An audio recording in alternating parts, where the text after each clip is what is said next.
সরকারি হাসপাতালে ডিউটির সময় কোনো চিকিৎসক প্রাইভেট চেম্বার করলে তার লাইসেন্স স্থগিত করার পাশাপাশি শাস্তিমূলক ব্যবস্থা নেওয়া হবে বলে হুঁশিয়ারি দিয়েছেন স্বাস্থ্যমন্ত্রী সরদার মোহাম্মদ সাখাওয়াত হোসেন।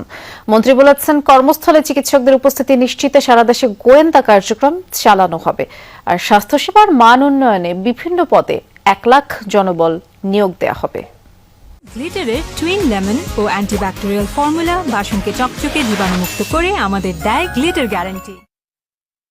ডিউটির সময় কর্মস্থলে অনুপস্থিত থেকে প্রাইভেট একটি ক্লিনিকের চেম্বারে রোগী দেখছিলেন শরীয়তপুর সদর হাসপাতালের junior consultant doctor Rajesh Majumdar. বেসরকারি একটি টেলিভিশনের এমন সংবাদ নজরে আসে প্রধানমন্ত্রী তারেক রহমানের।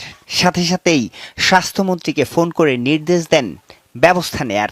ওনার নিয়মিত দায়িত্ব রেখে উনি প্রাইভেট কাজটা করতেছেন, ইহা কি অনৈতিক না? সাংবাদিক সাহেব জিজ্ঞাসা করেছেন। এই নিউজটা আমাদের মাননীয় প্রধানমন্ত্রীর ভিডিওটা ওনার দৃষ্টিগোচর হয়েছে। দুপুরে সংবাদ সম্মেলনে স্বাস্থ্যমন্ত্রী জানান, ওই চিকিৎসককে কারণ দর্শানোর নোটিশ দেয়া হয়েছে, পাশাপাশি 6 মাসের জন্য তার লাইসেন্স স্থগিত করেছে বিএমডিসি। শাস্তির ব্যবস্থা নিতে নির্দেশনা দেয়া হয়েছে স্বাস্থ্যসেবা বিভাগকেও, যা অন্য চিকিৎসকদের জন্য সতর্কবার্তা বলেন মন্ত্রী। কোনো ডাক্তার যদি ওনার ডিউটিরত অবস্থায়, ডিউটি থাকাকালীন অবস্থায় যদি সরকারি সময়ের ভিতরে ডিউটি রেখে যদি বাইরে গিয়ে কোনো প্র্যাকটিস করেন, the same thing shall be taken. আমরা এবার লাইসেন্স স্থগিত করে দেব, যাতে করে আর প্র্যাকটিসটা করতে পারে।